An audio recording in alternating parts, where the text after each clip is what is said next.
मैं शिवांगी चौधरी और आप देख रहे हैं दून प्राइम न्यूज़। उत्तराखंड में आज सुबह से ही मतदान हो रहे हैं। जी हाँ, सुबह 9 बजे से लोग मतदान केंद्र पे जाके अपना बहुमूल्य मतदान दे रहे हैं। ऐसे में आज हम यहाँ चावला चौक के पास आए हैं लोगों से बात करने और सुनने कि उन्होंने किस मत पे लोगों को वोट दिया है। तो चलिए बात करते हैं लोगों से।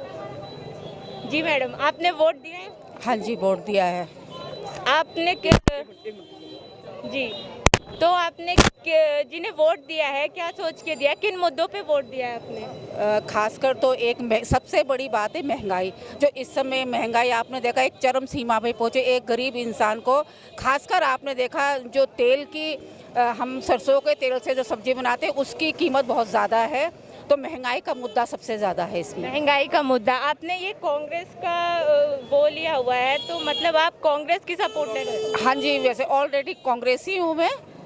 और वैसे भी मतलब हमारा तो एक ही मकसद था भी गरीबी, आप महंगाई कम कीजिए, गरीबी हटाइए, हमारा मुद्दा यही है। बीजेपी से आपकी क्या शिकायत है?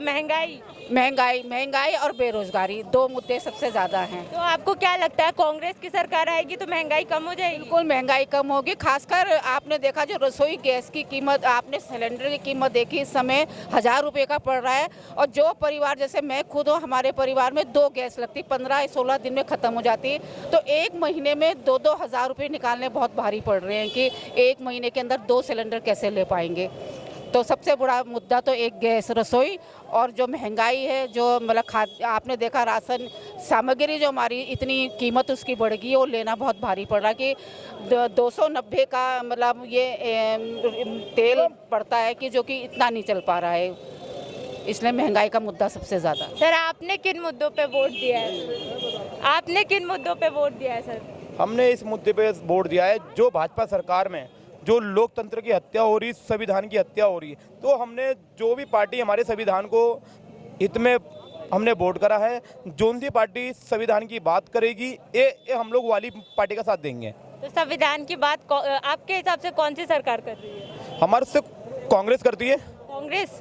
बीजेपी क्यों नहीं? बीजेपी में क्या दिक्कत आ रही है आपको? बीजेपी में ये संविधान विरोधी पार्टी है। आपको पता होगा 2018 में इन्होंने दिल्ली के अंदर संविधान के इन्होंने भाजपा के इन्होंने झंडे और चोले हाथ पहन के अपने गले में इन्होंने संविधान को जलाया था।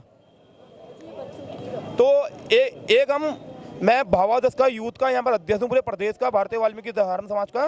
तो हमारा वाल्मीकि समाज पूर्ण रूप से इस पार्टी का बहिष्कार करता है। क्यों करता है? ये जब बाबा साहेब की हमारे संविधान की बात नहीं रखती हैं, ये हमारे दलितों के साथ ये इतना अत्याचार करते हैं, शोषण करते हैं। आपने भी हाथरस का कांड देखा होगा, दिल्ली का कांड देखा होगा, और लॉकडाउन में यमुनानगर का कांड आपने देखा होगा, रावण वाल्मीकि का। तो आपको किससे उम्मीद है? संविधान की बातें कौन करता है? कांग्रेस? राहुल गांधी जी करते हैं। आपको लगता है कि राहुल गांधी संविधान के आपने जो जिन मुद्दों पे वोट दिया है उसमें वो सफल हो पाएंगे आपकी बात, मुद्दे को पूरा करने में? निश्चित रूप से। तो राहुल गांधी जी जो उन्होंने एक संविधान बचाओ सम्मेलन भी रखा था दिल्ली में, और हमेशा कांग्रेस पार्टी संविधान के सम्मान में है वो मैदान में। और भी किस हिसाब से किन मुद्दों पे वोट दिया है? सबसे पहले है महंगाई, बेरोजगारी और स्वास्थ्य सेवाएं। जी, महंगाई और बेरोजगारी और स्वास्थ्य सेवाएं। तो आपको क्या लगता है कौन सी सरकार इस मुद्दों को पूरा करेगी? भाई, मुझे तो पूरा विश्वास है कि कांग्रेस सरकार ही जो है इन मुद्दों को पूरा कर सकती है। जैसे हमने इस 5 साल के कार्यकाल में जो देखा ना, बेरोजगारी, महंगाई और स्वास्थ्य सेवाएं तो सबसे ही बेकार थी। क्योंकि खुद के मेरे घर में मेरे भांजे की डेथ हुई कोरोना से, और उसके भी 2 महीने के बाद स्वास्थ्य विभाग वाले कॉल करके पूछते हैं कि उस लड़के की तबीयत कैसी है। आप ये सोच सकते हो, मरे हुए के लोग 3 महीने बाद पूछ रहे हैं कि वो लड़का कैसा है। इतनी घटिया इनकी स्वास्थ्य सेवाएं हैं। खुद के घर में हुई ना मेरे भांजे की मौत। और बेरोजगारी है और महंगाई तो आपने देख ही ली है। और आम आदमी पार्टी से उम्मीद नहीं है आपको? किसी भी पार्टी से उम्मीद नहीं है। कांग्रेस से उम्मीद है आपको? बिल्कुल पूरी उम्मीद है कांग्रेस से। अच्छा, आज जैसे जो मतदान हो रहा है उसमें कोरोना के गाइडलाइंस को कितना ध्यान में रखा जा रहा है? उसकी गाइडलाइन को तो सबसे पहले ध्यान में रखा जाएगा। आपने देखा कोरोना काल में कैसी रही स्वास्थ्य सेवाएं, ना तो इलाज ढंग से हुआ और मौतें कितनी हुई, मतलब लापरवाही से, जो हम कहते हैं लापरवाही से, बहुत ज़्यादा लापरवाही रही। तो लोग गाइडलाइंस के पालन कर रहे हैं कोरोना में? बिल्कुल करेंगे पालन, जिन पे बीती हो करेंगे, और जो देखते रहे कि क्या क्या करा है इन्होंने, बिल्कुल करेंगे पालन। ठीक है जी। तो आइए बात करते हैं यहाँ पे कुछ लोगों से और इनसे भी जानते हैं कि किन मुद्दों पर इन्होंने आज अपना मतदान किया है। जी सर, आप लोगों ने वोट डाला है आज? जी। किन मुद्दों पे आज आपने मतदान किया है? हमने जो मुख्य मुद्दा है हमारा राष्ट्रवाद के लिए, राष्ट्रवाद अगर ठीक रहेगा तो सब कुछ ठीक, देश हित के लिए, क्योंकि मुद्दा जो है मेन जो है सबसे बड़ी बात है सुरक्षा का है। और सुरक्षा, अगर आदमी सुरक्षित रहेगा तो सब काम कर लेगा, और सुरक्षित नहीं रहेगा तो फिर क्या करेगा। सर, आपने किन मुद्दों पे वोट डाला है? मैडम विकास और सिर्फ विकास। विकास, तो आपको क्या लगता है किसकी सरकार विकास लाएगी?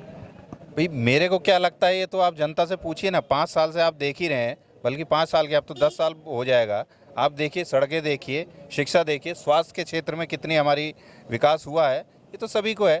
और जहाँ तक इस समय जो करंट इस समय जो हमारी सरकार चल रही है, कोविड काल में देखिए उसने किस तरह से मैनेज किया है, तो सबको दिखाई पड़ रहा है। सर, तो रोजगार का जो मुद्दा है वो सबसे बड़ा मुद्दा है, लोग इसके लिए बीजेपी से नाराज है, इस पे आप क्या कहना चाहेंगे? मैडम देखिए, जहाँ तक रोजगार का मुद्दा है, ये सिर्फ एक देश का मुद्दा नहीं है, ये इस समय पूरे, अगर आप देखें तो वर्ल्ड वाइड ये मुद्दा है।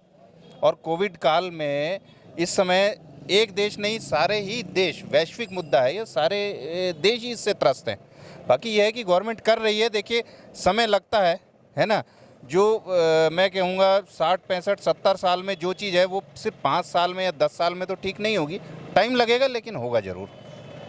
सर, जैसे कोरोना की गाइडलाइंस का किस तरीके से पालन हो रहा है, लोग क्या पालन कर रहे हैं, सरकार की क्या व्यवस्था है, इस पे बताइए। नहीं मैडम, व्यवस्था बहुत अच्छी है। अंदर जो वोट देने भी जा रहे हैं, बीएलओ के पास है या बूथ के बाहर भी जो सुरक्षा कर्मी बैठे हैं या बीएलओ हैं, सैनिटाइज़र है उनके पास, बाकायदा मास्क दिए जा रहे हैं वोटिंग से पहले। यहाँ तक कि हम लोग भी मास्क लगा के ही अंदर गए थे। वो तो ये है कि अभी आपको बाइट दे रहा हूँ तो मेरा मास्क नीचे है, अदरवाइज गाइडलाइंस प्रॉपर है। सर, आपने किन मुद्दों पे दिया है वोट?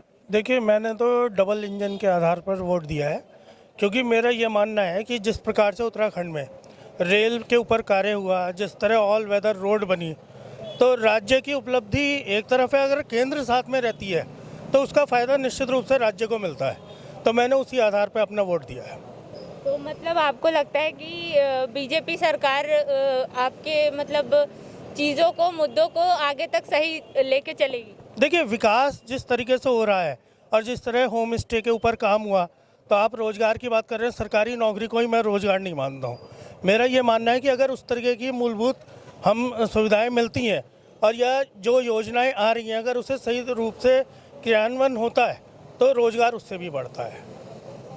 मतलब वर्तमान सरकार से आप सभी खुश हैं? जी जी। नहीं इधर बोलो यार। सर, आपने तो बीजेपी का पहन रखा है, पर इससे तो साफ पता चलता है कि आपने बीजेपी को ही वोट दिया होगा। नहीं, मेरा जो मेन मुद्दा है वो देश की सुरक्षा और हमारी सुरक्षा, हमारी धी बेटियों की सुरक्षा है। आज से 5 साल पहले यूपी को देख लेते, सड़क पर निकलना मुश्किल था, और आज किसी की हिम्मत नहीं है कि किसी लड़की को छेड़ भी दे। तो ये ऐसा ही डंडा हमारे धामी जी भी यहाँ करेंगे, लड़कियाँ कॉलेज में आएंगी सुरक्षा में। और सबसे बड़ी बात आप ये देखिए, जो कह रहे हैं ना महंगाई हो गई है। आज आप एक चीज़ बताइए कि पेट्रोल अगर 100 रुपये है, दिल्ली जाने में पेट्रोल में 6 घंटे लगते थे और आज दिल्ली जाने में 3 घंटे लगते हैं। तो वो बचत पहले गैस के सिलेंडर के लिए कह रही है। गैस के सिलेंडर पहले 4 बजे लोग लगते थे लाइन में और शाम तक खड़े रहते थे, पता नहीं मिलती है या नहीं मिलती है, लेकिन आज टेलीफोन करते ही 2 दिन बाद गैस आती है। इसलिए बीजेपी सरकार बिल्कुल सही चल रही है और देश की सुरक्षा बीजेपी के हाथ में है, बाकी किसी के हाथ में नहीं। सर, पर उत्तराखंड में रोजगार सबसे बड़ा मुद्दा है, इससे लोग वर्तमान सरकार से खुश नहीं है। नहीं, ऐसा है, रोजगार तो देखो, ये जो तुम्हारा कोविड काल हुआ, सबके अच्छे के रोजगार ठप हुए हैं। अब मैं एडवोकेट हूँ, हमारे कचहरी ठप हुई है, कोर्ट बंद है। रोजगार वैसी कोई इतनी बड़ी वो नहीं है, आदमी पढ़ाई करेगा, तरक्की कर, जो काबिल है वो निकल भी रहे हैं, ऐसी बात नहीं। अब जो नहीं काबिल है वो कहने लगे मुझे रोजगार नहीं मिला, तो वो तो कुछ नहीं होने का। सर, कोरोना की गाइडलाइन का किस तरीके से पालन हो रहा है बूथों पे? किस तरीके से लोग सरकार की क्या व्यवस्था रही? कोरोना के बारे में गाइडलाइन में सरकार की पूरी सही व्यवस्था है। हर आदमी मास्क लगा के अंदर जा रहा है। मैंने तो खैर इसलिए उतार दिया कि अभी आपके सामने हूँ, वरना सैनिटाइजर, हाथों में ग्लव्स और सब बिल्कुल गाइडलाइन का पूरा पालन हो रहा है। ठीक है। हाँ जी, देखिए खजानदास जी ने जो काम करे ना वो काम दिख रहे हैं। यहाँ पे इस क्षेत्र में पिछले 50 साल से सीवर लाइन बिल्कुल नहीं थी, सीवर लाइन नहीं थी। खजानदास जी ने सीवर लाइन का काम करा है। इस क्षेत्र को बहुत बड़ी सुविधा उन्होंने दी है। हाई टेंशन लाइन थी यहाँ पे, हाई टेंशन लाइन हटाई उन्होंने। पेयजल सुविधा नहीं थी, पेयजल सुविधा उन्होंने यहाँ पे करी है। उनके कार्यकाल में यहाँ पे पेयजल सुविधा का बहुत अच्छा हुआ है। इसलिए खजानदास जी से बेहतर कोई उम्मीदवार हो नहीं सकता। हम खजानदास जी का धन्यवाद अदा करते हैं कि उन्होंने इस क्षेत्र के लिए इतना विकास करा है और बहुत काम किया है। बहुत सज्जन व्यक्ति है खजानदास जी, बहुत आसानी से मिल सकते हैं। और मैं ये जानता हूँ कि पार्टी स्तर से अगर देखा जाए तो खजानदास जी से बेहतर कोई कार्य उम्मीदवार नहीं है। ठीक है, बहुत अच्छा काम किया खजानदास जी। सबसे महत्वपूर्ण बात यह भी है कि भाजपा जिस संगठन की हम बात कर रहे हैं वहाँ पे केंद्र से सब कुछ योजनाएं आती हैं। तो जो भी उम्मीदवार है, जो भी कोई व्यक्ति है, वो अपने तरफ से जो काम कर रहा है ऊपर से गाइडलाइन के साथ में काम करता है, तो अपने आप विकास की तरफ चलता है। आप पूरे क्षेत्र में चल के देखिए, जब से भाजपा सरकार यहाँ पर आई है, पूरे शहर में, पूरे प्रदेश में जो विकास दौड़ा है, तो उसके लिए हमें एक प्रत्याशी की बात ना करके पूरे प्रदेश की बात करते हैं। तो यहाँ एक तरफा लोगों के मन में विश्वास है कि भाजपा ही उनका विकास कर सकती है। जैसे आप विधानसभा के चुनाव में खजानदास जी के अलावा आप कांग्रेस पार्टी से आपके राजकुमार खड़े हो रखे हैं और आम आदमी पार्टी से डिम्पल सिंह खड़ी हो रखी है। अगर इन दोनों में से अगर कोई विधायक बन जाए तो आपको लगता है कि राज्य विधानसभा में कोई डेवलपमेंट हो पाएगा? भाई साहब देखिए, जो आपका प्रश्न है मूलतः गलत प्रश्न है। यहाँ किसको मालूम आम आदमी पार्टी का कैंडिडेट कौन है, कांग्रेस का कैंडिडेट कौन है? आज की तारीख में जो वोट पड़ता है वो पड़ता है पार्टी के ऊपर और संगठन के ऊपर। तो मुझे तो पहली बार पता चल रहा है कि आम आदमी पार्टी से कैंडिडेट कौन खड़ी। ये पता है आम आदमी पार्टी ने किसी को खड़ा किया। राजकुमार का नाम भी इसलिए पता है क्योंकि एक बार वो विधायक रहे। परंतु आम जनता के मन में केवल एक विश्वास है कि जिस प्रकार से अपने वादों को भाजपा ने पूरा किया, चाहे शुरू से केंद्र की बात करें, धारा 370 से लेकर राम जन्मभूमि से लेकर, आप सड़क की बात कर लीजिए ना। पहले एक समय था यहाँ से दिल्ली जाने में 10-10 घंटे लगते थे। आज की तारीख में आप विश्वास भी नहीं कर पाएंगे, 2.5 घंटे में पहुँच जाएंगे। नया जो रास्ता तैयार हुआ है, 2.5 घंटे में आप यहाँ से दिल्ली पहुँचेंगे। सर, लोग तो महंगाई और बेरोजगारी से वर्तमान सरकार से नाराज चल रहे हैं। आम जनता जो है, जो सक्षम नहीं हो पा रही है इन महंगाई में, पेट्रोल का खर्चा उठाने में, और ये रोजगार नहीं मिल पा रहा है, ये तो फिर बीजेपी सरकार से नाराज चल रही है। देखिए, ये प्रश्न आपका जो ऑटो पायलट मोड का प्रश्न है, बहुत गलत प्रश्न है। आप रोजगार की बात करते हैं। आप आज की तारीख में बताइए, पिछले 5 साल में, मैं किसी और क्षेत्र की बात ना करूं, मीडिया की बात कीजिए, कितने मीडिया चैनल आ गए, कितने नए लोगों को रोजगार मिला? किस क्षेत्र की बात करेंगे? हर तरफ रोजगार बढ़ा है। आप होम स्टे की बात कीजिए, आप कोई भी विषय में बात कीजिए, हर तरफ जिस तरीके विकास हो रहा है, रोजगार बढ़ रहा है। महंगाई की बात, आप कह रहे हैं पेट्रोल महंगा हो गया।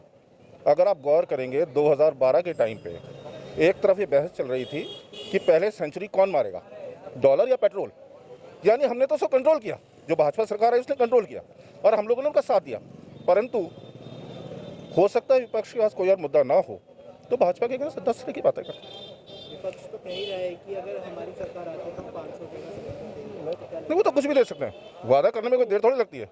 विपक्ष को अगर 500 रुपये का गैस का सिलेंडर करना है तो पंजाब में करे ना, पंजाब में करे, झारखंड में करे, महाराष्ट्र में करे, राजस्थान में करे, वहाँ क्यों नहीं कर रही है?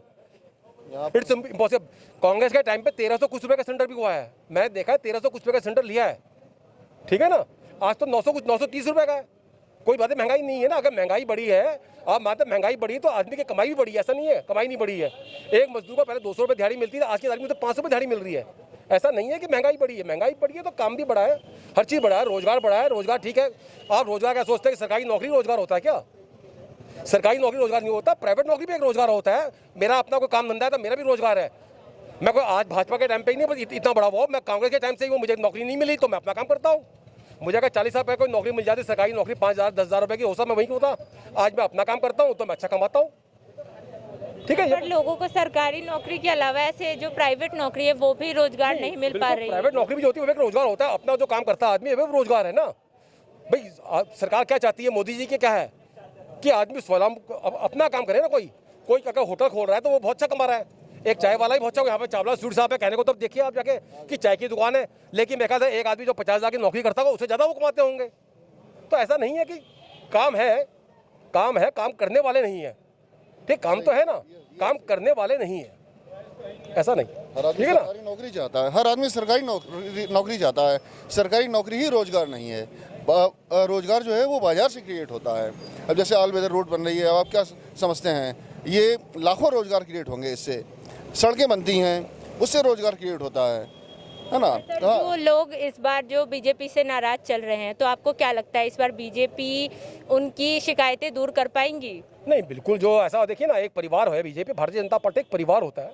ठीक है, परिवार में कोई नाराज होता है तो उसे मना लिया जाता है। हमने सबको मनाया है, भारतीय जनता पार्टी सबको मनाया है, मना के सबको सब साथ करके काम कर रहे हैं।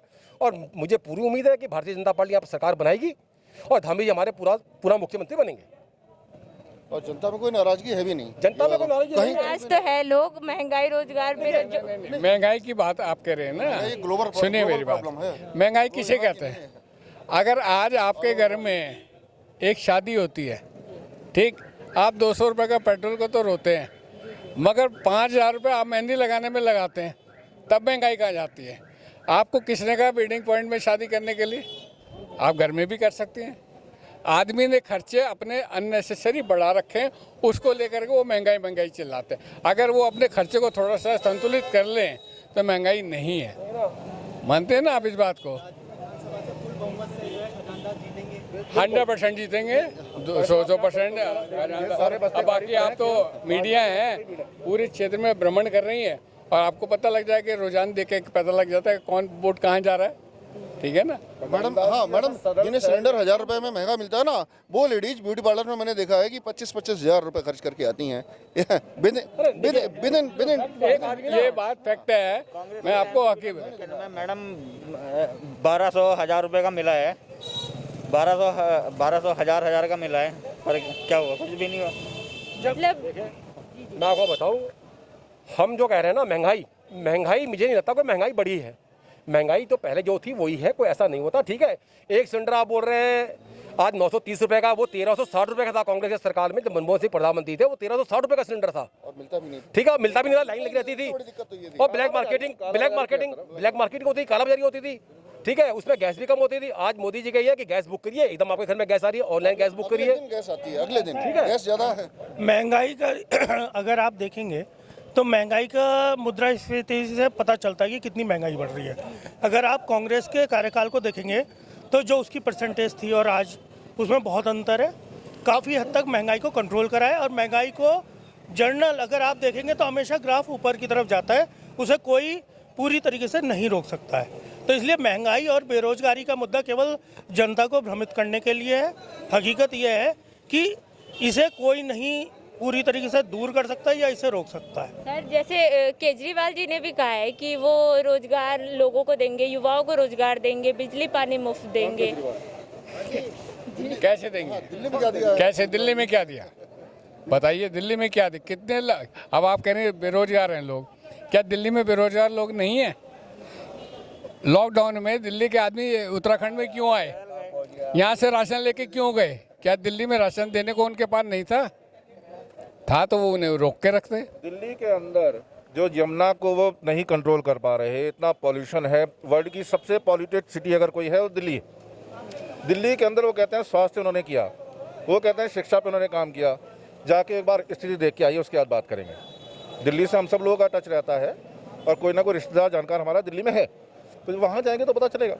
लोग त्राहिमाम कर रहे थे कोरोना टाइम में, उनको मालूम है उनका कोई जनाधार नहीं है, तो हम केजरीवाल की बात करें क्यों? उत्तराखंड में कौन केजरीवाल? दिल्ली से हटके अगर उत्तराखंड की बात की जाए तो कन्नड़ कोटियाल जी जो है मुख्यमंत्री, वो जीत रहे हैं क्या अपनी सीट? वो जीत रहे हैं क्या अपनी सीट? एक एफिडेविट साइन किया हुआ है। जी, उस एफिडेविट में ये केजरीवाल जी ने जब 2015 में वो चुनाव जीते दिल्ली का, उन्होंने घोषणा करी कि मैं घोषणा करता हूँ मैं दिल्ली के अलावा किसी और प्रदेश में चुनाव अपनी पार्टी को नहीं लड़वाऊंगा। वहीं से बात स्टार्ट करते हैं। तो छोड़े ना, केजरीवाल की बात क्यों करें? कोई केजरीवाल नहीं यहाँ पर, ना कोई केजरीवाल है, ना कोई केजरीवाल जैसा व्यक्ति उत्तराखंड की देवभूमि के अंदर प्रवेश कर सकता। पहाड़ का जो आदमी है ना, पहाड़ का आदमी जो है ना, वो बड़ा स्वाभिमानी है, वो फ्री में नहीं आने का। हमें ना फ्री बिजली चाहिए, ना फ्री पानी चाहिए, हमें अपना स्वाभिमान चाहिए। हम कमाने में सक्षम है, पहाड़ का आदमी कमाएंगे और कमा के खाएंगे। हमें फ्री नहीं चाहिए। फ्री आप वो दिल्ली में दीजिए, जिनको देना है ना उनको देते तो नहीं। भाई आपने बिजली फ्री दे दिया, आपने कहा 200 यूनिट से ऊपर जिसका होगा, अरे 200 यूनिट से ऊपर तो सबका बिल है भाई। 200 यूनिट का मतलब ये हो गया कि आप जब घर की लाइट बंद होगा तो 200 यूनिट होगा, ठीक है। 200 यूनिट से तो ऊपर जिसका बिल आ रहा है, मेरी बेटी दिल्ली में रहती है, वो 7,000 रुपये बिजली का बिल दे रही है, तो मैं कैसे मान जाऊँ भैया 200 यूनिट, उसका 200 यूनिट आता ही नहीं है। तो ये तो फालतू का एक कहते हैं ना, केजरीवाल जी एक लॉलीपॉप लोगों को देते हैं, लेकिन पहाड़ की जनता जो इतनी बेवकूफ़ नहीं है। मैं आपके चैनल में बात बोल रहा हूँ, केजरीवाल जी की पार्टी को उत्तराखंड में एक भी सीट नहीं मिलेगी। चैलेंज है ये चैलेंज है। एक सीट नहीं मिलेगी। मतलब बीजेपी की सरकार पूर्ण बहुमत से आ रही है आपके हिसाब से? एक तरफा बनेगी, एक तरफा बनेगी और पूर्ण बहुमत से आएगी सरकार, ऐसा नहीं। और वो उसके काम को देख के आ रही है, काम के ऊपर देख के आ रही है। हाँ, और राष्ट्र में क्या चल रहा है उसको देख करके आ रही है। मोदी जी क्या चला रहे हैं, मोदी चलाएंगे तभी तो हमारा उत्तराखंड चल रहा है। डबल इंजन की सरकार इसी को तो कहते हैं। देखिए ना, अभी आप देहरादून से हम ऋषिकेश जाते हैं ना, इतनी अच्छी सड़क बन गई है कि हमें पता नहीं चलता कि हम आधे घंटे में 20-25 मिनट में ऋषिकेश पहुंच जाते हैं। हरिद्वार जाते हैं, मुझे लगता है कि 30 से लेकर 40 मिनट में हरिद्वार पहुंच जाते हैं। तो जो और पहले 2-2, 3-3 घंटे तक हरिद्वार जाने में बुरा हाल होता था, जाम में फंसे हुए। पहाड़ पे इतनी अच्छी स्थिति होने वाली है कि शायद हम कल्पना भी नहीं कर सकते हैं।